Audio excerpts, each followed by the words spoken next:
Hi students, പുതിയൊരു video ക്ലാസ്സിലേക്ക് ഏവർക്കും സ്വാഗതം. കഴിഞ്ഞ കുറേ ദിവസങ്ങൾ കൊണ്ട് ഞങ്ങൾ ക്ലാസ് ഒക്കെ അപ്ലോഡ് ചെയ്യുന്നുണ്ട്. നിങ്ങൾ എല്ലാവരും കാണുന്നുണ്ടെന്ന് ഞാൻ വിശ്വസിക്കുന്നു. നന്നായിട്ട് പഠിക്കണം. ഇപ്പം ഹിസ്റ്ററി ആയാലും നമ്മുടെ എക്കണോമിക്സ് ആയാലും ഇംഗ്ലീഷ് ആയാലും മലയാളം ആയാലും സോഷ്യോളജി ആയാലും എല്ലാ ദിവസവും നിങ്ങൾക്ക് ക്ലാസ് തരുന്നുണ്ട്. നിങ്ങൾ അത് എത്രത്തോളം യൂസ് ആക്കുന്നുണ്ട് എന്ന് നിങ്ങളുടെ കമന്റ്സിലൂടെ അതുപോലെ തന്നെ നിങ്ങളുടെ ലൈക്കിലൂടെ ഷെയറിലൂടെ ഒക്കെയാണ് നമ്മൾ മനസ്സിലാക്കുന്നത്. അപ്പൊ എന്തായാലും എനിവേ എല്ലാവരും നന്നായിട്ട് പഠിക്കുക. അധിക ദിവസം ഇല്ല നമുക്ക്. NIOS എന്ന് പറയുമ്പോൾ വളരെ നിങ്ങൾ ചുരുങ്ങിയ സമയത്തിനുള്ളിൽ നന്നായിട്ട് പഠിച്ചു കഴിഞ്ഞാൽ തന്നെ നിങ്ങൾക്ക് നന്നായിട്ട് സ്കോർ ചെയ്യാൻ പറ്റും. നമുക്ക് നന്നായിട്ട് സുഖസുന്ദരമായിട്ട് +2 എന്ന് പറയുന്ന സ്വപ്നം നമുക്ക് കിട്ടാക്കനിയൊന്നുമല്ല, നന്നായിട്ട് എടുക്കാനായിട്ട് സാധിക്കും. അപ്പൊ അതിനായിട്ട് നിങ്ങൾക്ക് എല്ലാവർക്കും സാധിക്കട്ടെ. അതുപോലെ നമ്മൾ ഇന്ന് സോഷ്യോളജിയിലാണ് നമ്മൾ രണ്ടാമത്തെ ചാപ്റ്ററാണ് നമ്മൾ നോക്കാൻ പോകുന്നത്. കഴിഞ്ഞ ക്ലാസ്സിൽ നമ്മൾ ചാപ്റ്റർ 1 നോക്കിയിട്ടുണ്ടായിരുന്നു. അതിന്റെ നോട്ടും കാര്യങ്ങളൊക്കെ നിങ്ങൾ പഠിച്ചു മിടുക്കരായിട്ടിരിക്കുന്നു എന്ന് ഞാൻ വിശ്വസിക്കുന്നു. അപ്പം സെക്കൻഡ് ചാപ്റ്ററിന്റെ പേരെന്ന് പറയുന്നത് emergence of development of sociology. Emergence and development of sociology. നമുക്കറിയാം എമർജൻസ് എന്ന് പറയുന്നത് എന്താണ്? എമർജൻസ് ഉദയം ചെയ്യുക അല്ലെ. അപ്പം നമ്മുടെ സോഷ്യോളജിയെ കുറിച്ചാണ് നമ്മളത് കഴിഞ്ഞ ക്ലാസ്സിൽ നമ്മൾ ചർച്ച ചെയ്തത്. സോഷ്യോളജിയുടെ പിതാവാണ് അഗസ്റ്റ് കോംതെ എന്നും, അത് സോഷ്യോളജി എന്ന് പറയുന്നത് സൊസൈറ്റിയെ കുറിച്ച് സ്റ്റഡി ഓഫ് സൊസൈറ്റി ആണെന്നൊക്കെ നമ്മൾ പഠിച്ചു കഴിഞ്ഞു. അപ്പൊ നമുക്ക് ഇന്ന് ആ ചാപ്റ്ററിൽ കുറച്ച് കാര്യങ്ങളാണ് പഠിക്കാനുള്ളത്. എന്നത്തെയും പോലെ തന്നെ നമുക്ക് 5 ക്വസ്റ്റ്യൻ ആണ് നമുക്ക് ഇന്നും പഠിക്കാനായിട്ടുള്ളത്. അപ്പോൾ ഒരിക്കൽ കൂടെ നമ്മുടെ ക്ലാസ്സിലോട്ട് എല്ലാവരെയും സ്വാഗതം ചെയ്യുകയാണ്. Are you ready? Okay, yes, നമുക്ക് തുടങ്ങാം. നമുക്ക് ഇന്നും 5 ക്വസ്റ്റ്യൻ ആണ്. എല്ലാ ദിവസവും നമ്മൾ 5 ക്വസ്റ്റ്യൻ എന്ന് പറയുന്നത് നിങ്ങൾക്കത് ആ കണ്ടന്റ് എന്താണെന്ന് മനസ്സിലാക്കി സിമ്പിൾ ആയിട്ട് എന്താണോ അത് എക്സാമിന് എഴുതിയാൽ മതി. ഒരുപാട് വലിച്ചു വാരിയിട്ടൊന്നും പഠിക്കേണ്ട ആവശ്യമില്ല. സിമ്പിൾ ആയിട്ടൊക്കെ ഒന്ന് പഠിച്ച് ഹാപ്പി ആയിട്ട് എക്സാം എഴുതി +2 എന്ന് പറയുന്ന സ്വപ്നം എന്ത് ചെയ്യട്ടെ, സാക്ഷാത്കരിക്കട്ടെ.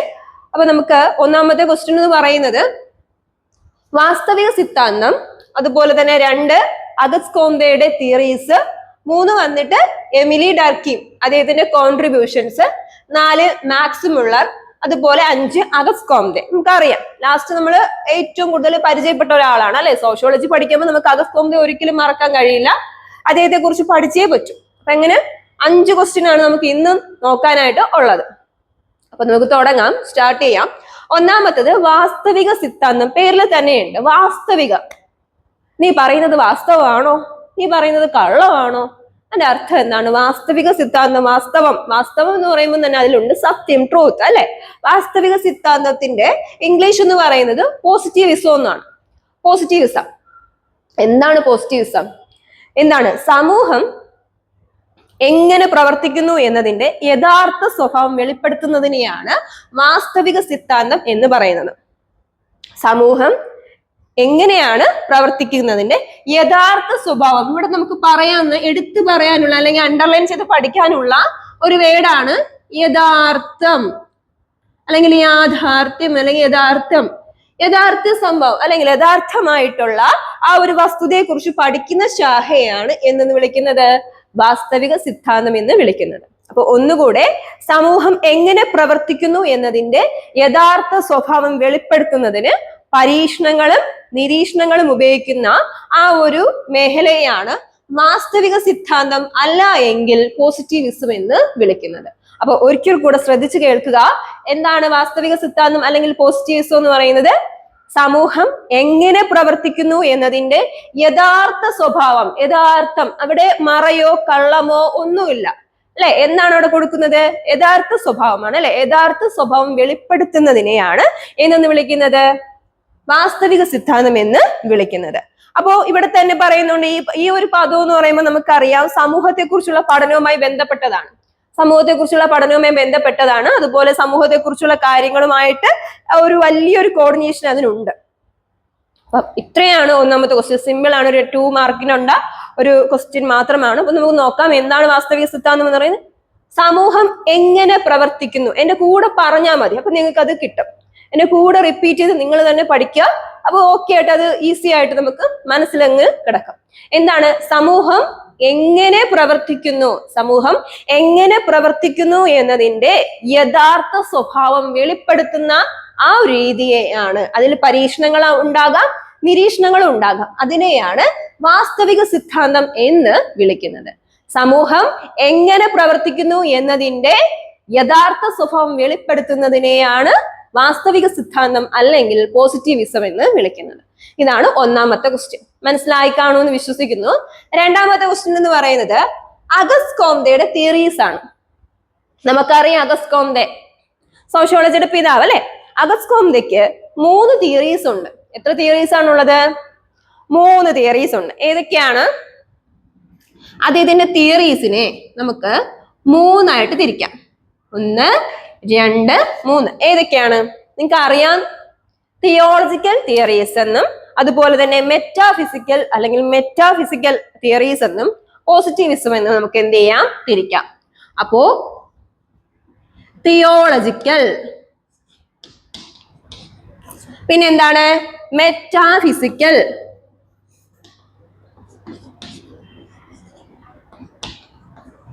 പിന്നെന്താണ്? പോസിറ്റിവിസം.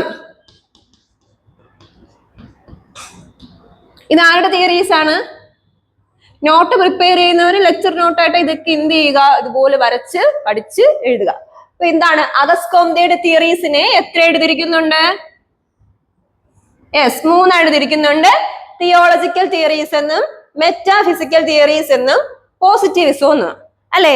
ഇതില് തിയോളജിക്കൽ അല്ലെങ്കിൽ തിയോളജിക്കൽ തിയറി എന്ന് പറയുമ്പോൾ എന്താണ് അവിടെ പറയുന്നത്? തിയോളജിക്കൽ, അവിടെ ആർക്കാണ് പ്രാധാന്യം? തിയോളജിക്കൽ ദൈവത്തിനാണ് പ്രാധാന്യം. അപ്പോ അഗസ്റ്റ് കോംതെയുടെ ഒന്നാമത്തെ തിയറിയാണ് theological theories, 2 metaphysical, 3 positivism. Positivism നമ്മൾ ഇപ്പോൾ പഠിച്ചു കഴിഞ്ഞു. അപ്പൊ തിയോളജിക്കല് എന്താണ്? ആർക്കാണ് പ്രാധാന്യം കൊടുത്തത്? അദ്ദേഹം ദൈവത്തിനാണ് പ്രാധാന്യം കൊടുത്തത്. ആർക്കാണ്? ദൈവത്തിന് പ്രാധാന്യം കൊടുത്തു. മെറ്റാഫിസിക്കൽ ആർക്കാണ്? മനുഷ്യന് പ്രാധാന്യം കൊടുത്തു. അപ്പൊ പോസിറ്റിവിസത്തിൽ എന്തായിരിക്കും? യഥാർത്ഥ സ്വഭാവത്തിനും പ്രാധാന്യം കൊടുത്തു. ഓക്കെ, ചുരുക്കി പറഞ്ഞ ഇത്രയുമാണ്. ഇവിടെ വന്നിട്ട് അദ്ദേഹം പ്രാധാന്യം കൊടുത്തത് ഗോഡ്, ഇവിടെ ഗോഡിന്. മെറ്റാഫിസിക്കലോ ഹ്യൂമൻ ബീയിങ് അല്ലെ, മനുഷ്യന്. ഇവിടെയോ ട്രൂത്ത്. അങ്ങനെ 3 കാര്യങ്ങൾ ട്രൂത്തിന് അല്ലെ. അപ്പൊ ഇവിടെ ഒന്നാമത് പറയുകയാണെങ്കിൽ തിയോളജിക്കൽ എന്താണ്? ദൈവത്തിനാണ് പ്രാധാന്യം. നമുക്കത് കുറച്ച് എക്സ്പ്ലെയിൻ ചെയ്ത് പഠിക്കേണ്ട ആവശ്യമുണ്ട്. നമുക്ക് ഇപ്പൊ ഇങ്ങനെ പോവാം. തിയോളജിക്കല് ഗോഡിന് പ്രാധാന്യം കൊടുത്തു, മെറ്റാഫിസിക്കലില് ഹ്യൂമൻ ബീയിന് പ്രാധാന്യം കൊടുത്തു, പോസിറ്റിവിസത്തില് ട്രൂത്തിനാണ് പ്രാധാന്യം കൊടുത്തത്. ഇത് ആരുടെ തിയറീസ് ആണ്? ആരുടെ തിയറീസ് ആണ്? നമ്മുടെ അഗസ്റ്റ് കോംതെയുടെ തിയറീസ് ആണ്. നമുക്ക് നോക്കാം തിയോളജിക്കൽ തിയറീസ്. ആദ്യത്തെ ഘട്ടത്തില് അദ്ദേഹം ദൈവത്തിനാണ് പ്രാധാന്യം കൊടുത്തത്. എല്ലാ കാര്യങ്ങളും നിയന്ത്രിക്കുന്നത് ആരാണ്? ദൈവമാണ്. എല്ലാ കാര്യങ്ങളും നിയന്ത്രിക്കുന്നത് ദൈവമാണ്. ദൈവത്തിനാണ് ഏറ്റവും പ്രയോറിറ്റി കൊടുത്തത്. ഈ കാലഘട്ടത്തില് ആർക്കാണ് പ്രാധാന്യം കൊടുത്ത തിയറിയില്? ദൈവത്തിനാണ്. ഈ ലോകത്തെയും ചരാചരങ്ങളെയും സൃഷ്ടിച്ചതും പരിപാലിച്ചതും ദൈവമാണ്. അതുകൊണ്ട് തന്നെ ഏറ്റവും പ്രധാനപ്പെട്ട റോൾ ആർക്കാ കൊടുത്തത്? ദൈവത്തിനാണ് പ്രാധാന്യം കൊടുത്തത്. ചുരുക്കി പറഞ്ഞ നമുക്കറിയാം, പണ്ടുള്ള ആൾക്കാര് നമ്മുടെ മഴയെയും മഞ്ഞിനെയും അതുപോലെ തന്നെ എല്ലാ കാര്യങ്ങളും, പ്രകൃതിയിലെ എല്ലാ കാര്യങ്ങളെയൊക്കെ എന്ത് ചെയ്തിരുന്നു? ആരാധിച്ചിരുന്നു അല്ലെ. മാതൃദേവത അങ്ങനെയൊക്കെ ഉള്ള കാര്യങ്ങളൊക്കെ അവർ കോൺസെപ്റ്റ് ഉണ്ടായിരുന്നു. നമുക്ക് ബുദ്ധമതവും ജൈനമതവും ഒക്കെ പഠിക്കുമ്പോൾ നമുക്ക് അറിയാൻ പറ്റും. അപ്പൊ ഇവിടെ എന്താണ് ഇവിടെ പറയുന്നത്? ഇവർ വിചാരിച്ചിരുന്നത് ദൈവങ്ങളുടെ അടയാളങ്ങളാണ്. ഈ മഴയായാലും മഞ്ഞായാലും ഇങ്ങനെയുള്ള എല്ലാ ഫാക്ടേഴ്സും ദൈവത്തിന്റെ അടയാളങ്ങളാണ്. ആകാശത്തില് ഉണ്ടാകുന്ന ഗ്രഹങ്ങൾ പോലും എന്താണ്? ദൈവങ്ങളാണെന്നാണ് ഇവര് വിശ്വസിച്ചിരുന്നത്. അപ്പൊ ചുരുക്കി പറഞ്ഞ എന്താണ്? പ്രകൃതിയെ അതുപോലെ ചരാചരങ്ങളെയും ഒക്കെ സൃഷ്ടിച്ച ദൈവത്തിനാണ് ഇവിടെ തിയോളജിക്കൽ എന്ത് കൊടുത്തത്? പ്രാധാന്യം കൊടുത്തത്. ആകാശത്തിലെ ഗ്രഹങ്ങളാകട്ടെ ഒക്കെ എന്താണ്? ദൈവങ്ങളാണെന്ന് അല്ലെങ്കിൽ ദൈവത്തിന്റെ അടയാളങ്ങളാണെന്ന് അവർ വിശ്വസിച്ചിരുന്നു. പിന്നെ ചുരുക്കി പറഞ്ഞ എന്താണ്? സമൂഹത്തെ ലോകത്തെയൊക്കെ മനസ്സിലാക്കാൻ ആളുകൾ അമാനുഷികമായോ, അമാനുഷികം എന്ന് പറഞ്ഞാൽ എന്താണ്? അല്ലെങ്കിൽ അന്ധവിശ്വാസങ്ങള് അങ്ങനെയുള്ള കാര്യങ്ങള് അതുപോലെ തന്നെ ദൈവികമായ എല്ലാ കാര്യങ്ങളും ഉപയോഗിച്ചിരുന്നു എന്ന് പറഞ്ഞ കാലഘട്ടമാണ് ദൈവശാസ്ത്രഘട്ടം. ചുരുക്കി പറഞ്ഞാൽ നിങ്ങൾ വലുതായിട്ടൊന്നും ആധികാരികമായിട്ട് പഠിക്കേണ്ട. തിയോളജിക്കല് തിയറീസില് ദൈവത്തിന് പ്രാധാന്യം കൊടുത്തു. എല്ലാ കാര്യങ്ങളുടെയും എന്താണ് ഉറവിടം എന്ന് പറയുന്നത് ആരാണ്? ദൈവമാണ്. അതുകൊണ്ട് ദൈവത്തിനാണ് കൂടുതലായിട്ട് പ്രയോറിറ്റി കൊടുത്തത്. ചുരുക്കി പറഞ്ഞ എങ്ങനെയാണ്? അതെ, ആകാശത്തിലെ ഗ്രഹങ്ങളാകട്ടെ നക്ഷത്രങ്ങളാകട്ടെ ഇതെല്ലാം ആരുടെ അടയാളങ്ങളാണ്? അല്ലെങ്കിൽ ആരാണ്? ദൈവമാണ്. പ്രകൃതിയിൽ ഉണ്ടാകുന്ന മഴയാകട്ടെ മഞ്ഞാകട്ടെ ഇതെല്ലാം ആരുടെ അടയാളങ്ങളായിട്ട് കണക്കാക്കി? നമ്മുടെ ദൈവത്തിന്റെ അടയാളങ്ങളായിട്ട് കണക്കാക്കി. അങ്ങനെയുള്ള കുറെ കാര്യങ്ങള് എവിടെയാണ് നമ്മുടെ വാസ്തവിക സിദ്ധാന്തം അല്ലെങ്കിൽ തിയോളജിക്കൽ സിദ്ധാന്തത്തിൽ നമുക്ക് എന്ത് ചെയ്യുന്നുണ്ട്, കാണാനായിട്ട് കഴിയുന്നുണ്ട്. അപ്പൊ ഒന്നുകൂടെ പറയുന്നുണ്ട്, തിയോളജിക്കൽ തിയറീസ് എന്ന് പറയുമ്പോൾ അല്ലെങ്കിൽ തിയോളജിക്കൽ സ്റ്റേജ് എന്ന് പറയുമ്പോൾ ഫസ്റ്റത്തെ സ്റ്റേജ് ആണ്. മനുഷ്യരുടെയും സാമൂഹ്യ ഗ്രൂപ്പുകളുടെയും തുടക്കത്തിൽ തന്നെ ആളുകള് ആർക്കാണ് പ്രാധാന്യം കൊടുത്തത്? ദൈവത്തിനാണ്, ഗോഡിനാണ് കൂടുതലായിട്ട് പ്രാധാന്യം കൊടുത്തത്. അത് മാത്രമല്ല സജീവ ദൈവങ്ങളുടെ അടയാളങ്ങളായിട്ടാണ് കണക്കാക്കിയിരുന്നത്. ഓക്കെ, ദൈവങ്ങളുടെ അടയാളങ്ങളായിട്ടാണ് നാം എന്ത് ചെയ്ത് കണക്കാക്കിയിരുന്നത് അല്ലെ. അത് മാത്രമല്ല ഗ്രഹമായാലും ആകാശത്തിലെ ഗ്രഹങ്ങളായാലും ചുരുക്കത്തിൽ എന്താണ്, പ്രകൃതിയിലുള്ള എല്ലാ കാര്യങ്ങളും ആരുമായിട്ട് കണക്ട് ചെയ്തിരുന്നു? ദൈവവുമായിട്ട് കണക്ട് ചെയ്തിരുന്നു. അപ്പൊ ഇത്രയാണ് തിയോളജിക്കൽ തിയറീസിൽ പറയുന്നത്. നേരെ തിരിച്ച് രണ്ടാമത്തെ സ്റ്റേജിലോട്ട് പോവാം. മെറ്റാഫിസിക്കലിൽ എത്തുമ്പോ മനുഷ്യനാണ് എന്ത് കൊടുത്തത്? പ്രാധാന്യം കൊടുത്തത് അല്ലെ. നമുക്കറിയാം ഇപ്പോഴും അങ്ങനെ എല്ലാ കാര്യങ്ങളും ഇപ്പൊ നമുക്കറിയാം നമ്മുടെ ഇപ്പോഴത്തെ ആ ഒരു വേൾഡിലാണെങ്കിൽ ആർട്ടിഫിഷ്യൽ ഇന്റലിജൻസിന്റെ അല്ലെങ്കിൽ എഐയുടെ കാലഘട്ടമൊക്കെയാണ് അല്ലെ. എല്ലാ കാര്യങ്ങളും ഇപ്പൊ ആർക്കാണ്? യന്ത്രങ്ങളെല്ലാം അല്ലെ, റോബോട്ടിങ് അതൊക്കെ എന്ത് ചെയ്തു മുൻനിരയിൽ നിൽക്കുന്ന ഒരു കാലഘട്ടമാണ്. അപ്പൊ ഇവിടെയും മെറ്റാഫിസിക്കൽ എത്തിയപ്പോ ആർക്കാണ്? ആരുടെ ബ്രെയിനൊക്കെയാണ് പ്രാധാന്യം കൊടുത്തത്? മനുഷ്യന്റെ തലച്ചോറിനും അവനുമാണ് പ്രാധാന്യം കൊടുത്തത്. മനുഷ്യനാണ് ഇവിടെ എന്ത് ചെയ്തത്? പ്രാധാന്യം കൊടുത്തത്. മെറ്റാഫിസിക്കൽ ആർക്കാണ്? മനുഷ്യനാണ്. ഏകദേശം 1300-കളിലാണ് ഇത് എന്ത് ചെയ്തത്? ആരംഭിച്ചത്. ഏകദേശം 1300-കളിലാണ് നമ്മുടെ മെറ്റാഫിസിക്കല് ആരംഭിച്ചിട്ടുള്ളത്. ഇവിടെ പറയുന്നുണ്ട് എന്താണ്? മാനുഷിക പ്രവണതകളുടെ സ്വാധീന ഫലമായിട്ടാണ് എന്ത് ചെയ്തത്? ദൈവശാസ്ത്രത്തിൽ നിന്ന് പോസിറ്റീവ് ചിന്തയിലോട്ടുള്ള, അതായത് ഇവിടെ ഗോഡിനാണെങ്കിൽ ഇവിടെ നേരെ തിരിച്ച് ആർക്കാണ് പ്രാധാന്യം കൊടുത്തത്? ഹ്യൂമൻ ബീയിങ് ആണ് അല്ലെ. അപ്പം ദൈവത്തിൽ നിന്ന് നേരെ ഒരു ട്രാൻസിഷൻ പീരീഡ് ആയിരുന്നു. ദൈവത്തിൽ നിന്ന് നേരെ എവിടേക്ക് പോയി? മനുഷ്യരിലോട്ട് പോയ ഒരു ട്രാൻസിഷൻ പീരീഡ് ആയിരുന്നു. അപ്പൊ ഹ്യൂമൻ ബീയിനാണ് എന്ത് കൊടുത്തത്? പ്രാധാന്യം കൊടുത്തത്. അതുകൊണ്ട് തന്നെ ഇവിടെ മനുഷ്യനാണ് ഏറ്റവും പ്രാധാന്യം. എല്ലാ കാര്യങ്ങളെയും നിയന്ത്രിക്കുന്നത് ആരാണ്? മനുഷ്യനാണ്. മനുഷ്യന് ഏറ്റവും കൂടുതൽ എന്ത് കൊടുത്തു? പ്രയോറിറ്റി കൊടുക്കുകയുണ്ടായി. മനസ്സിലായല്ലോ. അപ്പൊ മനുഷ്യന്റെ കഴിവില്ലായ്മയിൽ നിന്ന് ഉയർന്നു വരുന്ന ഒരു പരിവർത്തന കാലം. അവനെ കൊണ്ട് ഒന്നും ചെയ്യാൻ കഴിയില്ല, മനുഷ്യനെ കൊണ്ട് ഒന്നും ചെയ്യാൻ കഴിയില്ല എന്ന് പറഞ്ഞ കാലഘട്ടത്തിൽ നിന്ന് ഒരു എന്ത് ചെയ്തു? ഒരു പരിവർത്തന കാലഘട്ടം അല്ലെങ്കിൽ ഒരു ട്രാൻസിഷൻ പീരീഡ് ആയിരുന്നു മെറ്റാഫിസിക്കൽ പീരീഡ് എന്ന് പറയുന്നത്. ക്ലിയർ? രണ്ടാമത്തത് ഒന്നുകൂടെ പറയുകയാണ്. മെറ്റാഫിസിക്കൽ തിയറീസ് എന്ന് പറയുമ്പോൾ എന്താണ്? ഹ്യൂമൻ ബീയിനാണ് പ്രാധാന്യം കൊടുത്തത്. ആർക്കാണ് പ്രാധാന്യം കൊടുത്തത്? മനുഷ്യനാണ് പ്രാധാന്യം കൊടുത്തത്. എല്ലാത്തിന്റെ ഉൽപ്പത്തി, എല്ലാത്തിന്റെയും കാരണഭൂതൻ, തലച്ചോറ് എന്നൊക്കെ പറഞ്ഞത് മെറ്റാഫിസിക്കൽ സ്റ്റേജിൽ ആരെയാണ്? മനുഷ്യനെയാണ് അല്ലെ. അത് മാത്രമല്ല മനുഷ്യ മനസ്സിന്റെ കഴിവില്ലായ്മയിൽ നിന്ന് ഒരു പരിവർത്തന കാലഘട്ടം, അവനെ കൊണ്ട് ഒന്നും ചെയ്യാൻ കഴിയില്ല എന്ന് പറഞ്ഞ കാലഘട്ടത്തിൽ നിന്ന് ഒരു ട്രാൻസിഷൻ പീരീഡ് ആയിരുന്നു മെറ്റാഫിസിക്കൽ പീരീഡ് എന്ന് പറയുന്നത്. അപ്പം രണ്ടെണ്ണം നമ്മൾ എന്ത് ചെയ്തു? നോക്കിയിട്ടുണ്ട്. ഇനി മൂന്നാമത്തത് പോസിറ്റീവിസം. പോസിറ്റീവിസം അല്ലെങ്കിൽ നമ്മൾ നേരത്തെ പഠിച്ച വാസ്തവിക സിദ്ധാന്തം അല്ലെങ്കിൽ വാസ്തവികഘട്ടം എന്നൊക്കെ നമുക്ക് പറയാം. മൂന്നാമത്തത് എന്താണ്? നമ്മൾ നേരത്തെ പഠിച്ചു. എങ്ങനെയാണ് സമൂഹം എങ്ങനെ പ്രവർത്തിക്കുന്നു എന്നതിന്റെ യഥാർത്ഥ സ്വഭാവം വെളിപ്പെടുത്തുന്നതിനെയാണ് എന്ത് വിളിച്ചത്? വാസ്തവിക സിദ്ധാന്തം അല്ലെങ്കിൽ പോസിറ്റീവിസം എന്ന് പറയുന്നത്. അപ്പം ക്യാച്ച് ചെയ്യാൻ പറ്റുന്നുണ്ടോ നിങ്ങൾക്ക്? ഓക്കെ. ഇപ്പൊ വാസ്തവിക സിദ്ധാന്തം അല്ലെങ്കിൽ പോസിറ്റീവിസം എന്ന് പറയുമ്പോൾ എന്താണ്? ട്രൂത്തിനാണ് അല്ലെ, യഥാർത്ഥ സ്വഭാവത്തിനാണ് ഇവിടെ പ്രാധാന്യം കൊടുത്തത്. യഥാർത്ഥ സ്വഭാവത്തിന് പ്രാധാന്യം കൊടുത്തു. ഇവിടെ എങ്ങനെയാണ്? നിരീക്ഷണം എന്തെങ്കിലും ഉണ്ടെങ്കിൽ അതിനപ്പടി എന്ത് ചെയ്യില്ല? വിശ്വസിക്കില്ല. നിരീക്ഷിക്കുക, പരീക്ഷിക്കുക, അതിന്റെയൊക്കെ അടിസ്ഥാനത്തിൽ മാത്രമേ എന്തിലോട്ട് എത്തുള്ളൂ? നിഗമനത്തിലോട്ട് എത്തുകയുള്ളൂ. അതാണ് നമ്മൾ തുടക്കത്തിൽ നമ്മൾ പഠിച്ചിട്ടുണ്ട്. വാസ്തവിക സിദ്ധാന്തം എന്തിനാണ് പ്രാധാന്യം കൊടുത്തത്? യഥാർത്ഥത്തിനാണ് പ്രാധാന്യം കൊടുത്തത്. അപ്പൊ ഇവിടെ എങ്ങനെയായിരിക്കും? നിരീക്ഷണം, പരീക്ഷണം എന്നിവയുടെ അടിസ്ഥാനത്തിലാണ് പോസിറ്റീവിസം മുന്നോട്ട് പോയിരുന്നത്. അപ്പൊ ഇത്രയാണ് അനുഭവങ്ങളാണ്, ഒരാളുടെ അനുഭവങ്ങളിലൂടെയാണ്, എക്സ്പീരിയൻസ് ചെയ്യുന്ന അനുഭവങ്ങളിലൂടെയാണ് എന്ത് പോയിരുന്നത്? ഈ കാലഘട്ടം പോയിരുന്നത്. ക്ലിയർ? അപ്പൊ നമുക്ക് ഒന്നുകൂടെ നമുക്ക് നോക്കാം. അഗസ്റ്റ് കോംതെയുടെ തിയറീസ് ആണ് നാം നോക്കിയത്.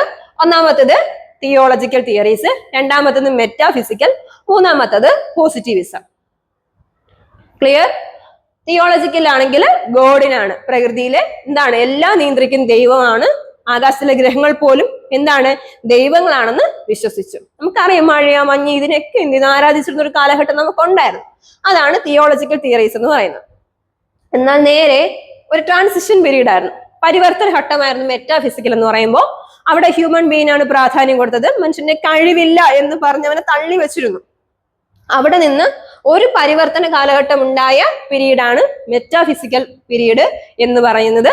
ഇവിടെ മനുഷ്യനാണ് പ്രാധാന്യം, ഇവിടെ ദൈവത്തിന്, ഇവിടെ മനുഷ്യന്. എന്നാൽ തിരിച്ച് പോസിറ്റിവിസത്തിലോട്ട് പോയാലോ, അവിടെ വന്നിട്ട് വാസ്തവികത്തിലാണ്, അല്ലെങ്കിൽ യഥാർത്ഥം, ട്രൂത്തിനാണ്. ഇവിടെ വന്നിട്ട് അപ്പടി കേൾക്കുന്ന കാര്യങ്ങൾ അപ്പടി എന്ത് ചെയ്യില്ല, വിശ്വസിക്കില്ല. ഇവർ വന്നിട്ട് നിരീക്ഷിക്കുകയും പരീക്ഷിക്കുകയും അനുഭവങ്ങളുടെ അടിസ്ഥാനത്തിൽ മാത്രമാണ് ഇവർ അറിവുകൾ ആർജിക്കുന്നത്. അതാണ് നമ്മൾ തുടക്കത്തിൽ പറഞ്ഞ സമൂഹം എങ്ങനെ പ്രവർത്തിക്കുന്നു എന്നതിന്റെ യഥാർത്ഥ സ്വഭാവം വെളിപ്പെടുത്തുന്നതിനെയാണ് എന്ത് വിളിച്ചത്, പോസിറ്റിവിസം എന്ന് പറയുന്നത്. അപ്പൊ ഇത്രയുമാണ് നമുക്ക് തിയറീസ് ആയിട്ട് രണ്ടാമത്തെ ക്വസ്റ്റ്യനിൽ പഠിക്കാനുള്ളത്. മനസ്സിലായോ? ഡൗട്ട് ഉണ്ടോ? മൂന്നാമത്തെ ക്വസ്റ്റ്യനിലോട്ട് പോവാം. ഓക്കെ,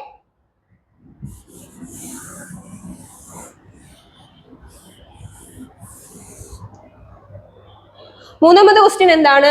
എമിലി ഡർക്കീമിന്റെ കോൺട്രിബ്യൂഷൻസ്. എമിലി ഡർക്കീം നമ്മൾ രണ്ടെണ്ണം നോക്കിക്കഴിഞ്ഞു, ഇത് രണ്ടും നാം നോക്കി. ഇനി എമിലി ഡർക്കീം എന്ന് പറയുന്നത് എന്താണ്? ഒരു ഫ്രാൻസിൽ ജനിച്ച വ്യക്തിയായിരുന്നു. നമ്മുടെ കോംതയുടെ പിൻഗാമിയായിരുന്നു. കോംതയ്ക്ക് ശേഷം വന്ന, അല്ലെ, കോംതയുടെ മുൻഗാമിയല്ല, പിൻഗാമിയായിട്ട് വന്ന വ്യക്തിയാണ് ആര്? എമിലി ഡർക്കീം എന്ന് പറയുന്നത്. എമിലി ഡർക്കീം ഫ്രാൻസിലാണ് ജനിച്ചത്. ഇദ്ദേഹം ഒത്തിരി സംഭാവനകൾ നമ്മുടെ സോഷ്യോളജിക്ക് തന്നിട്ടുണ്ട്. ഒത്തിരി സംഭാവന. അത് എങ്ങനെയൊക്കെയാണെന്ന് നമുക്ക് നോക്കാം. അദ്ദേഹത്തിന്റെ ആത്മഹത്യാ സിദ്ധാന്തം, അദ്ദേഹത്തിന്റെ ഒന്നാമത്തെ കോൺട്രിബ്യൂഷൻ എന്ന് പറയുന്നത് എന്താണ്? ആത്മഹത്യാ സിദ്ധാന്തം. ആത്മഹത്യാ സിദ്ധാന്തം എന്ന് പറയുന്നത് എന്താണ്? ആത്മഹത്യ കേൾക്കുമ്പോൾ തന്നെ നമുക്കൊരു പ്രശ്നമൊക്കെ തോന്നും, അല്ലെ?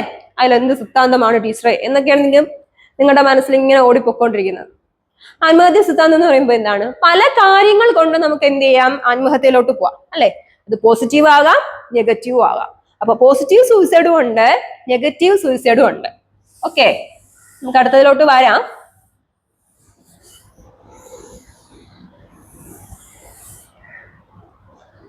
സൂയിസൈഡ് എങ്ങനെയാണ്? എത്ര തരമുണ്ട്? പോസിറ്റീവ് ഉണ്ട്, നെഗറ്റീവ് ഉണ്ട്. സൂയിസൈഡ് എത്ര തരമുണ്ട്? പോസിറ്റീവ് ഉണ്ട്, നെഗറ്റീവ് ഉണ്ട്, അല്ലെ? പോസിറ്റീവ് സൂയിസൈഡും നെഗറ്റീവ് സൂയിസൈഡും ഉണ്ട്. ഇത് കൊണ്ടുവന്നത് ആരാണ്? നമ്മുടെ എമിലി ഡർക്കീം. ഫ്രാൻസിലാണ് ജനിച്ചത്, കോംതയുടെ പിൻഗാമി. ഇത്രയും ഓക്കെ ആക്കി വെക്കുക.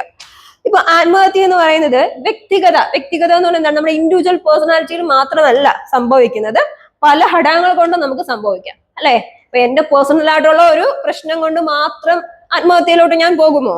ഇല്ല. എന്നെ ആരെങ്കിലും ഹറാസ്മെന്റ് ചെയ്യുകയോ, എന്നെ ആരെങ്കിലും ബുദ്ധിമുട്ടിക്കുകയോ, അല്ലെങ്കിൽ എന്നെ ടോർച്ചർ ചെയ്യുകയൊക്കെ ചെയ്താലും ഞാൻ എന്ത് ചെയ്യാം? ചിലപ്പോൾ ആത്മഹത്യയിലോട്ട് നമുക്ക് മൈൻഡ് മാറിയെന്ന് വരാം. അതിനെയാണ് പറയുന്നത് വ്യക്തിപരമായ കാര്യങ്ങൾ കൊണ്ടോ അല്ല എങ്കിൽ സമൂഹത്തിലെ കാരണങ്ങൾ കൊണ്ടോ എന്ത് സംഭവിക്കാം? സൂയിസൈഡ് സംഭവിക്കാം. ഓക്കെ, ഇത് ആരുടെ കോൺട്രിബ്യൂഷൻ ആണ്? എമിലി ഡർക്കീമിന്റെ, അല്ലെ? എങ്ങനെയാ സംഭവിക്കുന്നത്? പോസിറ്റീവ് ഉണ്ട്, നെഗറ്റീവ് ഉണ്ട്. എന്റെ പേഴ്സണൽ ആയിട്ടുള്ള കാര്യങ്ങൾ കൊണ്ടും എനിക്ക് സൂയിസൈഡിലോട്ട് പോകാനുള്ള ടെൻഡൻസി ഉണ്ടാകാം. എന്നാൽ അത് മാത്രമല്ല, പകരം വ്യക്തിഗത കാര്യങ്ങൾക്ക് പുറമെ സമൂഹത്തിലെ കാര്യങ്ങൾ കൊണ്ടും എന്തിലോട്ട് പോവാം? ഒരു പേഴ്സൺ എന്തിലോട്ട് പോയി വിടാം? സൂയിസൈഡിലോട്ട് അറ്റംപ്റ്റ് നടത്താം. അപ്പോ ഇവിടെ അദ്ദേഹത്തിന്റെ ഈ ആശയങ്ങളെ, അദ്ദേഹത്തിന്റെ വർക്ക്, അദ്ദേഹത്തിന്റെ പുസ്തകത്തിന്റെ പേരാണ് ആത്മഹത്യ. അദ്ദേഹത്തിന്റെ പുസ്തകത്തിന്റെ പേര് തന്നെ എന്ത് തന്നെയായിരുന്നു? ആത്മഹത്യ എന്ന് പറയുന്ന ഒരു കൃതിയിൽ അദ്ദേഹം രചിക്കുകയുണ്ടായി. ഈ അദ്ദേഹം എന്ന് പറയുന്ന ആരെ കുറിച്ചാണ്? എമിലി ഡർക്കീം, അല്ലെ? എമിലി ഡർക്കീം അദ്ദേഹത്തിന്റെ വർക്കായ ആത്മഹത്യ എന്ന് പറയുന്ന പുസ്തകത്തിൽ അദ്ദേഹത്തിന്റെ ഈ ആത്മഹത്യയെ കുറിച്ചുള്ള കോൺട്രിബ്യൂഷനെ കുറിച്ച് അദ്ദേഹം എഴുതുകയുണ്ടായി. അപ്പൊ ഒന്നുകൂടെ ശ്രദ്ധിക്കുക, കൂടെ പറയാൻ ശ്രമിക്കുക. എന്താണ് എന്ന് പറഞ്ഞാട്ടെ? എമിലി ഡർക്കീം ഫ്രാൻസിലാണ് ജനിച്ചത്. ഒന്നാമത്തെ പോയിന്റ് എന്താണ്? എമിലി ഡർക്കീം ഫ്രാൻസിലാണ് ജനിച്ചത്, കോംതയുടെ പിൻഗാമിയായിരുന്നു. ആത്മഹത്യക്ക് 2 വശങ്ങളുണ്ടെന്ന് പറഞ്ഞു. പോസിറ്റീവ് ഉണ്ട്, നെഗറ്റീവ് ഉണ്ടെന്ന് പറഞ്ഞു. ഒരു മനുഷ്യന് വ്യക്തിഗതപരമായ കാരണങ്ങൾ കൊണ്ടോ അത് മാത്രമല്ല സമൂഹത്തിലെ പ്രശ്നങ്ങൾ കൊണ്ടോ എന്ത് സംഭവിക്കാം? ആത്മഹത്യ സംഭവിക്കാം. അദ്ദേഹത്തിന്റെ വർക്കിന്റെ പേര് എന്തായിരുന്നു? ആത്മഹത്യ. അദ്ദേഹത്തിന്റെ വർക്കിന്റെ പേര് ആത്മഹത്യ. ഇത്രയും പോരാ, ഇതിനു ശേഷവും അദ്ദേഹം ഒരു 4 ടൈപ്സ് ആത്മഹത്യ ഉണ്ടെന്ന് പറഞ്ഞു. എത്ര തരം ഉണ്ടെന്ന് പറഞ്ഞു? 4 തരം. ഒന്നാമത്തത് അഹന്താപരമായ ആത്മഹത്യ. ഒന്നാമത്തത് എന്താണ്? അഹന്ത പരമായ ആത്മഹത്യ.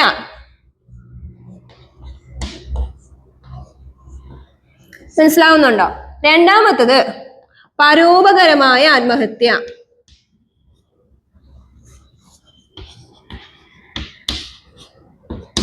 രണ്ടാമത്തത് പരോപകരമായ ആത്മഹത്യ. ഇനി മൂന്നാമത്തത് ക്രമരഹിതമായ ആത്മഹത്യ. ക്രമരഹിതമായ ആത്മഹത്യ. നാലാമത്തത് വിധി കൽപ്പിത ആത്മഹത്യ. മനസ്സിലായല്ലോ? അപ്പം നമ്മുടെ ആത്മഹത്യ എത്രയായിട്ട് തിരിക്കുന്നുണ്ട്? 4 തിരിക്കുന്നുണ്ട് അല്ലെ? 4 തരത്തിലാണ്. അഹന്താപരമായ ആത്മഹത്യ, പരോപകരമായ ആത്മഹത്യ, ക്രമരഹിതമായ ആത്മഹത്യ, വിധി കൽപ്പിതമായ ആത്മഹത്യ. ഈ ആശയങ്ങളെല്ലാം അദ്ദേഹത്തിന്റെ പുസ്തകത്തിൽ എഴുതിയിട്ടുണ്ട്. യെസ്, അതാണ് ആത്മഹത്യ എന്ന് പറയുന്ന വർക്ക്. ഓരോന്നായിട്ട് നോക്കാം. അഹന്ത, നിനക്ക് ഇച്ചിരി അഹന്ത കൂടുതലാണ് എന്നൊക്കെ നമ്മൾ പറയും. എന്താണ് അഹന്ത എന്ന് പറയുന്നത്? അഹങ്കാരം അല്ലെ, അല്ലെങ്കിൽ ഉള്ളിൽ തന്നെ ഒരു മാറി നിൽക്കുന്ന ഒരു ടെൻഡൻസി അല്ലെ, വേറെ ആരോടും കൂട്ടില്ല, ഒറ്റയ്ക്ക് ഞാൻ വരുന്നു പോകുന്നു, അങ്ങനെ ഒരു ഫീൽ. അപ്പൊ ഈ പേരിൽ തന്നെയുണ്ട് അഹന്താപരമായ ആത്മഹത്യ. എന്താണ് നമുക്ക് നോക്കാം. ഒരു വ്യക്തി, നമുക്കൊരു കഥയിലൂടെ പഠിക്കാം. ഒരു മീനു എന്ന് പറയുന്ന ഒരു കുട്ടി എന്ത് ചെയ്യുന്നില്ല, എല്ലാ ദിവസവും ക്ലാസ്സിൽ വരും, പക്ഷെ ആരോടും എന്തില്ല, കൂട്ടില്ല. വരുന്നു, പഠിക്കുന്നു, പോകുന്നു. അതുപോലെ ഡേ ടു ഡേയിൽ അവൾക്ക് എന്താണ്, ഇത് തന്നെയാണ് സംഭവിക്കുന്നത്. ആരുമായിട്ട് ചിഞ്ചു എന്ന് വിളിച്ചാലും മഞ്ജു എന്ന് വിളിച്ചാലും മീനു എന്ത് ചെയ്യുന്നില്ല, കുലുങ്ങുന്നില്ല, ആരോടും കൂട്ടില്ല. ഒരു ഗ്രൂപ്പ് പെർഫോമൻസ് ചെയ്യാൻ പറഞ്ഞാൽ പോലും മീനു അതിലൊന്നും എൻഗേജ്ഡ് ആകുന്നില്ല. മീനു എന്ത് ചെയ്യും? സ്വയം തന്നെ എന്ത് ചെയ്യുവാണ്? ഒറ്റപ്പെടലോട്ട് പൊക്കോണ്ടിരിക്കുകയാണ് അല്ലെ, ഒറ്റപ്പെടുവാണ്. ആൾക്ക് അങ്ങോട്ട് മറ്റു കാര്യങ്ങളിലോട്ട് എൻഗേജ് ചെയ്യാനായിട്ട് ആൾ എന്ത് ചെയ്യുന്നില്ല, ആഗ്രഹിക്കുന്നില്ല. അപ്പൊ മീനു എപ്പോഴും ഒറ്റപ്പെടലാണ്. മീനുവിന്റെ ചിന്ത എന്താണ്? എനിക്ക് ആരോടും കൂട്ടൊന്നും വേണ്ട, ഞാൻ ഇങ്ങനെ എനിക്ക് അങ്ങ് എന്ത് ചെയ്യാം, പോവാം. അങ്ങനെ ഗ്രൂപ്പിലൊന്നും ചേരാതെ എന്ത് ചെയ്യും, തനിയെ മാറും. അങ്ങോട്ട് അട്രാക്ട് ചെയ്യാനോ ആകർഷിക്കാനൊന്നും പോകാതെ വിഡ്രോ ചെയ്യാണ്. അവിടെ നിന്ന് ഇങ്ങനെ മാറി പോകുമ്പം മീനുവിന് തന്നെ സ്വയം തോന്നുകയാണ്, ഞാൻ എന്തിനാ വരുന്നേ, എനിക്ക് വീട്ടിലും കൂട്ടില്ല, വീട്ടിലും ആരോട്ടും എന്ത് ചെയ്യില്ല, മിണ്ടില്ല, വീട്ടിൽ വേറെ ബ്രദറോ സിസ്റ്റേഴ്സോ ഒന്നും ആർക്കില്ല, മീനുവിനില്ല. അച്ഛനും അമ്മയൊക്കെ ഉണ്ട്, അവരുടെ കാര്യങ്ങൾക്കായി രാവിലെ ഇറങ്ങിത്തിരിക്കും, വൈകുന്നേരമാണ് വരുന്നത്. മീനു സുഹൃത്ത് ബന്ധങ്ങളില്ല, വീട്ടിലും ഒരു ഇതുമില്ല. ഓട്ടോമാറ്റിക്കായിട്ട് മീനുവിന് എന്ത് തോന്നും, ഞാൻ എന്തിനാ ഇങ്ങനെ ജീവിക്കുന്നേ അല്ലേ? അങ്ങ് എന്ത് ചെയ്യാം, സ്വയം ചെറിയൊരു നിസ്സാര കാര്യങ്ങൾക്ക് തന്നെ മീനു എന്ത് ചെയ്യും, സ്വയമായിട്ട് ജീവൻ എന്ത് ചെയ്യും, കളയും. ആ ചിന്താഗതിയിലുള്ള ആത്മഹത്യയാണ് അഹന്താപരമായ ആത്മഹത്യ. അതായത് നിങ്ങൾക്ക് തന്നെ മനസ്സിലായല്ലോ. അതായത് മീനു ഒരു ഗ്രൂപ്പിൽ എന്ത് ചെയ്യുന്നില്ല, ഇങ്ങോട്ട് വന്നാലും ചേരുന്നില്ല. മീനു ആ ഗ്രൂപ്പിനുള്ളിൽ കയറാനോ ആ ഗ്രൂപ്പിൽ നിന്ന് തനിയെ എന്ത് ചെയ്തോണ്ടിരിക്കുന്നു, മാറി സ്പ്ലിറ്റ് ആയിട്ട് കൊണ്ടിരിക്കുന്നു. അപ്പൊ ഇങ്ങനെ ഒരു ഗ്രൂപ്പിലും ചേരാതെ വ്യക്തി പലപ്പോഴും എന്ത് ചെയ്യുന്നുണ്ട്, ദുർബലമായ സാമൂഹ്യ ബന്ധങ്ങൾ കാരണം, അതായത് സമൂഹത്തിലും ഒരു കൂട്ടില്ലടാ, പുറത്തും ഒരു കൂട്ടില്ല. അപ്പൊ അങ്ങനെയൊക്കെ വരുമ്പോൾ ഓട്ടോമാറ്റിക്കായിട്ട് എന്ത് തോന്നും, അതെ ഒരു ഒറ്റപ്പെടൽ തോന്നും, ഞാൻ എന്തിനാ ജീവിക്കുന്നേ, എനിക്ക് ആരും ഇല്ലല്ലോ, അങ്ങനെ ഒരു തോട്ട് ഉള്ളിൽ വരും. അത് എന്തുകൊണ്ട് സ്വയം വരുത്തി വെക്കുന്നതാണ് അല്ലെ. അതായത് മറ്റു ഒരു ഗ്രൂപ്പിലോ എന്ത് ചെയ്യുന്നില്ല, ചേരുന്നില്ല. അതായത് മറ്റുള്ളവരോട്ട് ഒരു ഇന്ററാക്ഷനോ ഒന്നും ഇല്ല. അപ്പൊ അങ്ങനെ വരുമ്പോൾ സംഭവിക്കുന്ന ആത്മഹത്യയാണ് എന്ത് വിളിച്ചത്, എന്താണ്, അഹന്താപരമായ ആത്മഹത്യ. ക്ലിയർ? ഇവിടെ നിങ്ങൾ എഴുതാനുള്ളത് ഒരു ഗ്രൂപ്പിലും ചേരാതെ തനിയെ മാറി നിൽക്കുന്നു. ഇത് കാരണം സംഭവിക്കുന്ന ആത്മഹത്യ വിളിക്കുന്ന പേര് അഹന്താപരമായ ആത്മഹത്യ. നിങ്ങൾക്കറിയാം ചില വീടുകളിൽ എന്താണ്, അടുത്ത് അയൽവാസികളായിട്ടൊന്നും ഒരു ബന്ധവും ഇല്ല, എപ്പോഴും വീടിനുള്ളിൽ തന്നെ ഇങ്ങനെ, അവിടെ എന്തെങ്കിലും സംഭവിച്ചാൽ പോലും മറ്റുള്ളവർ എന്ത് ചെയ്യില്ല, അറിയില്ല അല്ലെ. അങ്ങനെയൊക്കെയുള്ള ആൾക്കാരുടെ ഇടയിൽ സംഭവിക്കുന്ന ഒരു ഐസൊലേറ്റഡ് ആയിട്ട് ഒറ്റപ്പെട്ട് താമസിക്കുകയാണ്. ഫ്ലാറ്റിലൊക്കെ താമസിക്കുന്നവരറിയാം, ന്യൂസിലൊക്കെ വരുമ്പോഴാണ് നമ്മൾ അറിയുന്നത് എന്താണ്, ഫ്ലാറ്റിനുള്ളിൽ യുവതി തൂങ്ങി മരിച്ച നിലയിൽ അല്ലെ, യുവാവ് ജീവനൊടുക്കി. എന്തുകൊണ്ടാ? സുഹൃത്ത് ബന്ധമില്ല, ഒരു വിഷമം എന്തെങ്കിലും ഉണ്ടെങ്കിൽ അത് പറയാനായിട്ട് ഒരു പേഴ്സണാലിറ്റി ഇല്ല. അപ്പൊ അങ്ങനെയൊക്കെ വരുമ്പോൾ ഉണ്ടാകുന്ന ആ ഒരു മനസ്സിന്റെ വിങ്ങല് കാരണം സംഭവിക്കുന്ന, അല്ലെങ്കിൽ അതിലോട്ട് അവർ തന്നെ എടുത്തു ചാടുന്ന ആത്മഹത്യയാണ് അഹന്താപരമായ ആത്മഹത്യ. ക്ലിയർ? ഇവിടെ നിങ്ങൾ പഠിക്കാനുള്ളത് ഒരു ഗ്രൂപ്പിലും ചേരാതെ ദുർബലമായ സാമൂഹ്യ ബന്ധങ്ങൾ, ഗ്രൂപ്പിലൊന്നും ചേരാതെ തനിയെ മാറി നിൽക്കുന്ന അവസ്ഥ, ദുർബലപരമായ ഇതാണ് സാമൂഹ്യ ബന്ധങ്ങൾ. അവർക്ക് സാമൂഹ്യ ബന്ധത്തിൽ നിൽക്കാൻ കഴിയില്ല, അവർ അതിൽ നിന്ന് ചരടും പൊട്ടിച്ച് എന്ത് ചെയ്യും, പുറത്തോട്ട് വരും. അത്തരത്തിലൂടെ സംഭവിക്കുന്ന ആത്മഹത്യയാണ് അഹന്താപരമായ ആത്മഹത്യ എന്ന് പറയുന്നത്. ക്ലിയർ? മനസ്സിലായല്ലോ? ഇനി രണ്ടാമത്തത് നമുക്ക് ഇവിടെ പരോപകരമായ ആത്മഹത്യ. ഒന്ന് കഴിഞ്ഞിട്ടുണ്ട്, രണ്ട് പരോപകരമായ ആത്മഹത്യ. പരോപകാരം അതിന്റെ അർത്ഥം എന്താണ്? കുഞ്ഞു ക്ലാസ്സിൽ ഒരു കഥ നിങ്ങൾ പഠിച്ചിട്ടുണ്ടായിരിക്കും, ശിബി ചക്രവർത്തി അല്ലെ? ശിബി ചക്രവർത്തി എന്ത് ചെയ്തു? ശിബി ചക്രവർത്തിയെ എന്താണ് പരീക്ഷിക്കാൻ വേണ്ടിയിട്ട് ദേവസേനൻ എന്ത് ചെയ്യുന്നു, അവിടെ നിന്ന് ഇങ്ങോട്ടേക്ക് ഒരു പ്രാവിനെ എന്ത് ചെയ്യുന്നു, വിടുന്നു. അപ്പൊ ആ പ്രാവിനെ എന്ത് ചെയ്യുന്നു, ആ പ്രാവും വിടുന്നു, പരുന്തും വിടുന്നു. അങ്ങനെയൊക്കെ സംഭവിച്ചിട്ട് ശിബി ചക്രവർത്തി എന്ത് ചെയ്യണം, തന്റെ കാലിലെ തുടയില് മാംസം എന്ത് ചെയ്യുന്നുണ്ട്, ആ ഒരു ത്രാസിലോട്ട് വച്ചു പരോപകാരിയായിട്ട് തന്റെ ജീവൻ തന്നെ എന്ത് ചെയ്യുന്നു, ആ ഒരു സാധു പക്ഷിക്ക് വേണ്ടിയിട്ട് കൊടുക്കുന്നത് നിങ്ങൾ കുഞ്ഞു ക്ലാസ്സിൽ പഠിച്ചിട്ടുള്ള ഒരു കഥയാണ്. അപ്പൊ അതുപോലെ പരോപകരമായ ആത്മഹത്യ എന്ന് പറയുമ്പോൾ എന്താണ് ഇവിടെ സംഭവിക്കുന്നത്? വ്യക്തികൾ എന്ത് ചെയ്യുന്നു, സമൂഹത്തിൽ അമിതമായി എന്ത് ചെയ്യുന്നു, യോജിക്കപ്പെടുകയും ആ ഒരു ഗ്രൂപ്പിനായിട്ട് സ്വയം എന്ത് ചെയ്യുന്നു, ത്യാഗം. നേരത്തെ പറഞ്ഞതിൽ നിന്ന് നേരെ ഓപ്പോസിറ്റ്.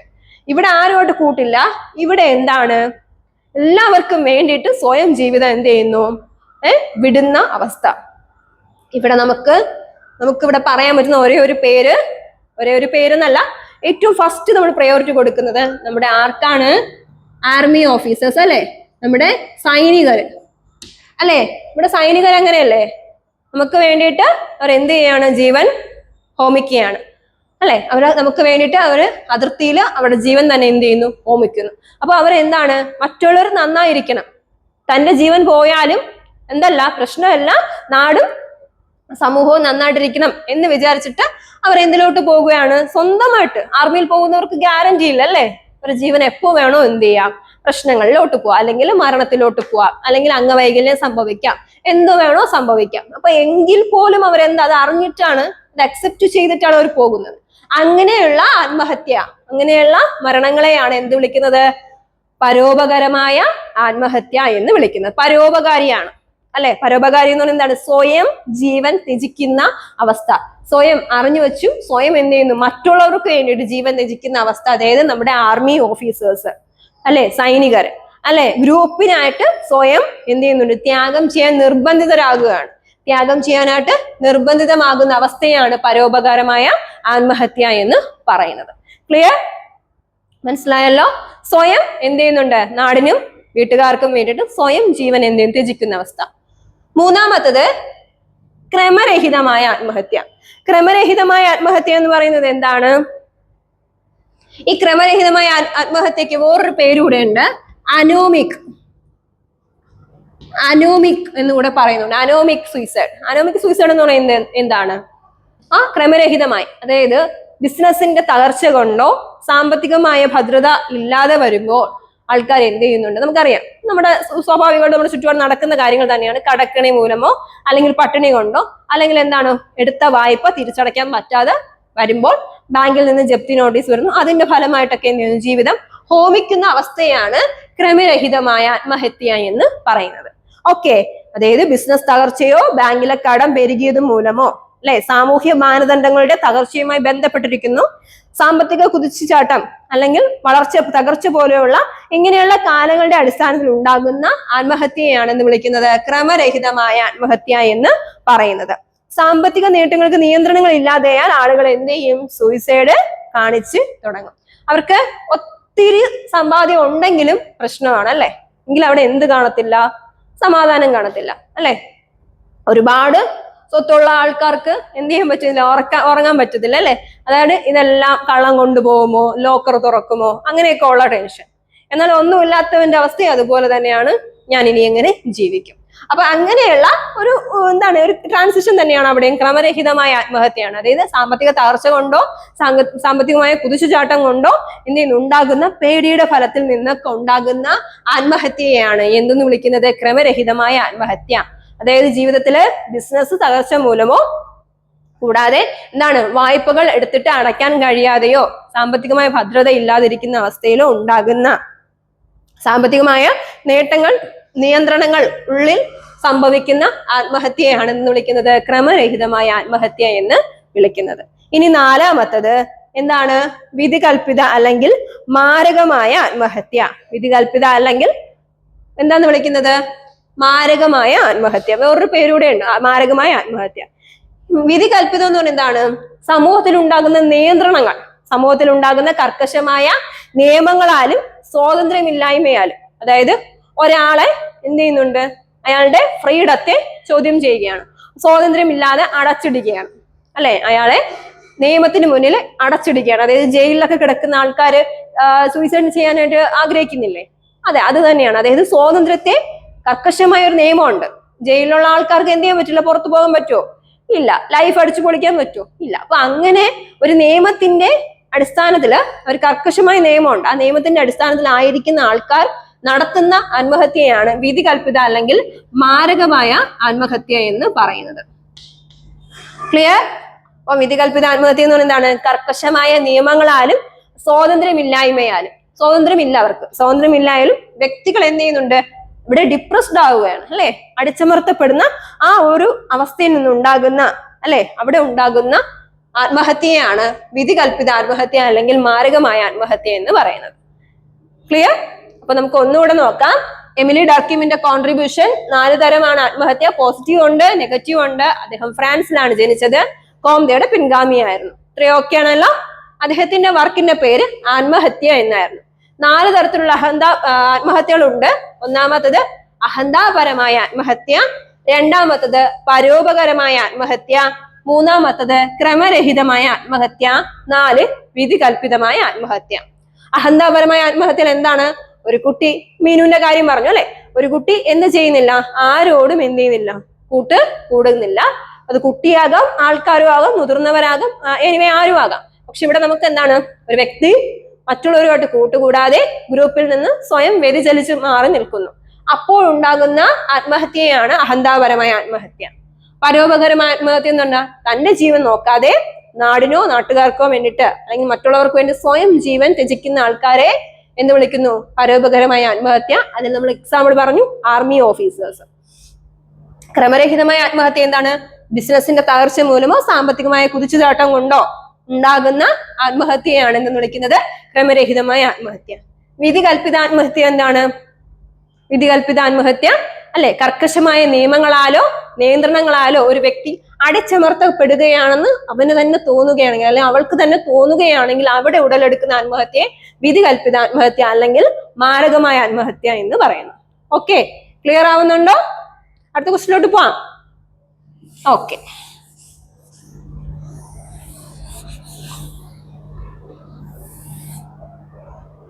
അടുത്ത ക്വസ്റ്റ്യൻ മാക്സ് മുള്ളർ. 4ാമത്തെ ക്വസ്റ്റ്യൻ ആരെ കുറിച്ചാണ് ഇനി നമുക്ക് പഠിക്കാനുള്ളത്?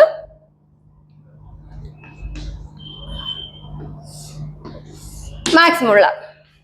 മാക്സ് മുള്ളർ എന്ന് പറയുന്നത് ഒരു ജർമ്മൻ വംശജനായിരുന്നു. അദ്ദേഹം ആരായിരുന്നു? ഒരു ജർമ്മൻ വംശജൻ. ഇതിന് കോൺട്രിബ്യൂഷൻ ചെറിയൊരു നമുക്കൊരു 3 മാർക്കിനൊക്കെ ചോദിച്ചാൽ എഴുതാൻ കണക്കിനുള്ളതാണ്. ഒരു ജർമ്മൻ വംശജനായിരുന്നു. ഇൻഡോളജിയുടെയും മതപഠനത്തിന്റെയും പാശ്ചാത്യ അക്കാദമി വിഭാഗങ്ങളുടെയും സ്ഥാപകരിൽ ഒരാളായിരുന്നു മാക്സ് മുള്ളർ.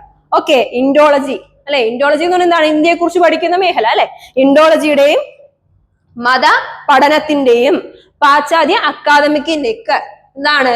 ഒരു അക്കാദമിയിലൊക്കെ പഠിച്ച വ്യക്തി അല്ലെങ്കിൽ അതിനെക്കുറിച്ചൊക്കെ വിഭാഗങ്ങളുടെ ഒരു സ്ഥാപകനായിരുന്നു ആര് എന്ന് പറയുന്നത്? നമ്മുടെ മാക്സ് മുള്ളർ.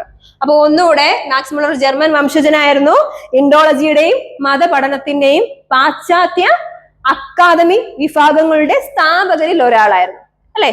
ഇദ്ദേഹത്തിന് കുറച്ച് പ്രത്യേകത ഉണ്ടായിരുന്നു. ഇൻഡോളജി വിഷയത്തിന് പണ്ഡിതോജവും ജനപ്രിയവുമായ കൃതികൾ അദ്ദേഹം എന്ത് ചെയ്തു? എഴുതി. അതായത് ഇൻഡോളജി എന്ന് പറയുന്നത് എന്താണ്? ഇന്ത്യയെ കുറിച്ചുള്ള അല്ലെ?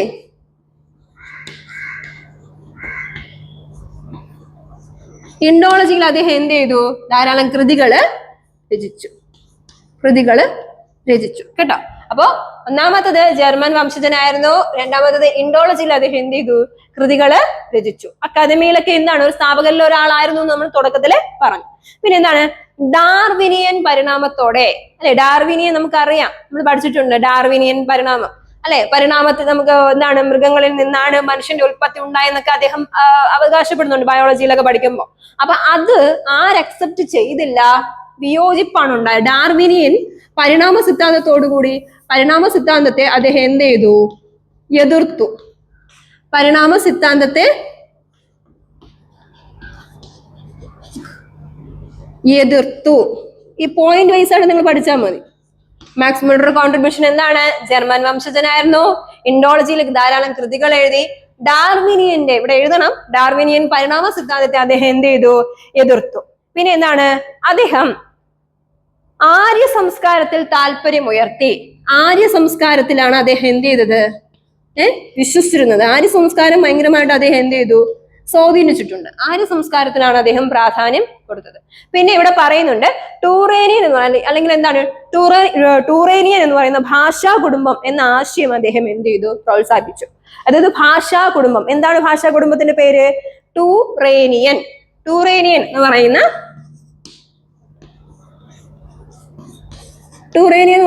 ഭാഷാ കുടുംബത്തെ അദ്ദേഹം എന്ത് ചെയ്തു, പ്രോത്സാഹിപ്പിച്ചു. പിന്നെ ഇവിടെ അദ്ദേഹം എന്താണ്, ഡാർവിനിയൻ പരിണാമത്തെ എന്ത് ചെയ്തു, എതിർക്കുകയുണ്ടായി. ആര്യ സംസ്കാരത്തെ സ്വാധീനിച്ചു. അതുപോലെ തന്നെ ടൂറേനിയൻ എന്ന് പറയുന്ന ഭാഷാ കുടുംബത്തെ അദ്ദേഹം എന്ത് ചെയ്തു, എതിർക്കുകയുണ്ടായി, അല്ലെങ്കിൽ അതിനെ എന്ത് ചെയ്തു, പ്രോത്സാഹിപ്പിക്കുകയും നമ്മുടെ ഡാർവിനിയൻ പരിണാമത്തെ എതിർക്കുകയും ചെയ്തു. പിന്നെ ക്രിസ്ത്യൻ വിരുദ്ധൻ എന്നാണ് അദ്ദേഹം അറിയപ്പെട്ടത്. അദ്ദേഹം എന്തെന്ന് അറിയപ്പെട്ടു, ക്രിസ്ത്യൻ വിരുദ്ധൻ. ക്രിസ്ത്യൻ മതത്തെ അദ്ദേഹം അങ്ങോട്ട് എന്ത് ചെയ്തിരുന്നില്ല, പ്രോത്സാഹിപ്പിച്ചിരുന്നില്ല.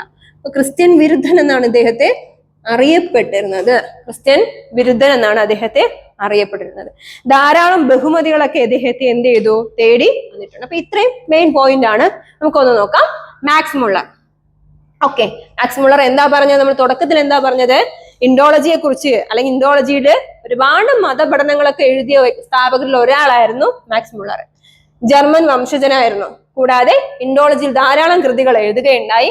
പരിണാമ സിദ്ധാന്തത്തെ, അല്ലെങ്കിൽ എന്താണ്, ഡാർവിനിയൻ പരിണാമ സിദ്ധാന്തത്തെ എതിർത്തു. ആര്യ സംസ്കാരത്തെ സ്വാധീനിച്ചു. ആര്യ സംസ്കാരമാണ് ഏറ്റവും അയാൾക്ക് പ്രയോറിറ്റി അയാൾ കൊടുത്തത്. പിന്നെ ടൂറേനിയൻ എന്ന് പറയുന്ന ഭാഷാ കുടുംബത്തെ അദ്ദേഹം എന്ത് ചെയ്തു, പ്രോത്സാഹിപ്പിക്കുകയുണ്ടായി. ക്രിസ്ത്യൻ വിരുദ്ധനായിട്ടാണ് അദ്ദേഹത്തെ സോഷ്യോളജിയിൽ പറയുന്നത്. ക്രിസ്തു മതത്തെ അദ്ദേഹം എന്ത് ചെയ്യുന്നില്ല, അംഗീകരിച്ചിരുന്ന ക്രിസ്ത്യൻ ഒരു വിരുദ്ധനായിട്ട് അദ്ദേഹത്തെ കണക്കാക്കിയിരുന്നു. ഓക്കെ, അപ്പൊ ഇത്രയുമാണ്. ഇതിന് ധാരാളം ബഹുമതികളിലൂടെ കിട്ടിയിട്ടുണ്ട്. ഇത്രയുമാണ് മാക്സ് മുള്ളറുടെ കോൺട്രിബ്യൂഷനിൽ പറയുന്നത്. ക്ലിയർ? മനസ്സിലായോ? നമുക്കിനി അഞ്ചാമത്തെ ക്വസ്റ്റ്യൻ വേറൊന്നുമില്ല. Father of sociology. സോഷ്യോളജിയിലെ പിതാമാരാണ്, നിങ്ങൾക്ക് അറിയാം. ഒരു ഓൺവേർഡ് ആണ്, Auguste Comte. Father of sociology ആരായിരുന്നു? Auguste Comte. ധാരാളം കോൺട്രിബ്യൂഷൻസ് അല്ലെ, സ്റ്റഡി ഓഫ് സൊസൈറ്റി, സൊസൈറ്റിയെ കുറിച്ചുള്ള പഠനം എന്നൊക്കെ പറഞ്ഞത് ആരാണ്? നമ്മുടെ അഗസ്റ്റ് കോംതെയാണ്. നമുക്ക് ഇത്രയാണ് ഇവിടെ പഠിക്കാനായിട്ട് ഉള്ളത്. ഈ 5 ക്വസ്റ്റ്യൻ, ലാസ്റ്റത്തെ ഒരു വൺ വേർഡ് എന്നേ ഉള്ളൂ. അപ്പൊ നമ്മൾ ഇത്രയും ക്ലിയർ ആയിട്ട് പഠിച്ചാൽ മാത്രം നമുക്ക് ഈ ഒരു പാഠത്തിൽ നിന്ന് ഏതൊരു ക്വസ്റ്റ്യൻ വന്നാൽ നമുക്ക് എഴുതാനായിട്ട് സാധിക്കും. അപ്പൊ നമുക്ക് നോക്കാം ജസ്റ്റ് ഒന്ന്, വാട്ട് ഈസ് പോസിറ്റിവിസം. അതാണ് നമ്മൾ 1ാമത്തെ ക്വസ്റ്റ്യൻ ആയിട്ട് നമ്മൾ നോക്കിയത്. 2ാമത്തേത് അഗസ്റ്റ് കോംതെയുടെ theories, theological theories, metaphysical theories, positivism. അത് കഴിഞ്ഞ ശേഷം നമ്മൾ എമിലി ഡെർക്കിങ്ങിന്റെ ആത്മഹത്യ അല്ലെ, അത് നോക്കി. പോസിറ്റീവ് ഉണ്ട്, നെഗറ്റീവ് ഉണ്ട്, 4 തരമുണ്ട്.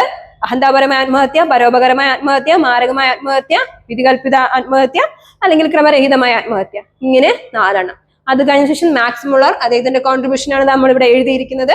എന്താണ്, ജർമ്മൻ വംശജനായിരുന്നു. അങ്ങനെ കുറെ കാര്യങ്ങൾ. ലാസ്റ്റത്തെ നമ്മുടെ ഓൺവേർഡ് ഫാദർ ഓഫ് സോഷ്യോളജി. ഇങ്ങനെ 5 ക്വസ്റ്റ്യൻ ആണ് നമുക്ക് ഇന്നും ഈ പാഠത്തിലായിട്ട് പഠിക്കാനായിട്ടുള്ളത്. എന്തായാലും നന്നായിട്ട് പഠിക്കാം. എല്ലാവർക്കും മനസ്സിലായി എന്ന് വിശ്വസിക്കുന്നുണ്ട്. എന്തെങ്കിലും സംശയമുള്ളവർ ഈ വീഡിയോയുടെ ലാസ്റ്റില് കമന്റ് ആയിട്ട് രേഖപ്പെടുത്താം. ഇല്ല എങ്കിൽ ഡയറക്റ്റ് ആയിട്ട് നിങ്ങൾക്ക് കോണ്ടാക്ട് ചെയ്യാം. ഏത് വഴിയിലായാലും നിങ്ങൾ നന്നായിട്ട് പഠിക്കുക. ഏത് മാർഗം സ്വീകരിച്ചാലും നമ്മുടെ എയിം എന്തായിരിക്കണം, നന്നായിട്ട് പഠിക്കുക. നമുക്കൊരു റിസൾട്ട് എന്തായാലും ഉണ്ടാക്കണം. അപ്പോൾ അതിനായിട്ട് എല്ലാവർക്കും സഹായിക്കട്ടെ. അപ്പോൾ എന്തെങ്കിലും സംശയമുള്ളവർ ഇന്ന് തന്നെ ആ ഒരു പുസ്തകവും വായിച്ച് നമ്മുടെ ഈ ക്ലാസ് കൂടെ കണ്ടു കഴിഞ്ഞാൽ ക്ലിയർ ആയിട്ട് എന്തായാലും നിങ്ങൾക്ക് നന്നായിട്ട് സ്കോർ ചെയ്യാനായിട്ട് സാധിക്കും. അപ്പൊ എന്തായാലും എല്ലാവർക്കും നല്ല മാർക്കായിട്ട് ഫസ്റ്റ് ഓക്കെ ആക്കാനായിട്ട് സാധിക്കട്ടെ. ഇനി പുതിയൊരു വീഡിയോ ക്ലാസ്സോട് നമുക്ക് കാണുന്നവരേക്ക് okay, bye bye, thank U.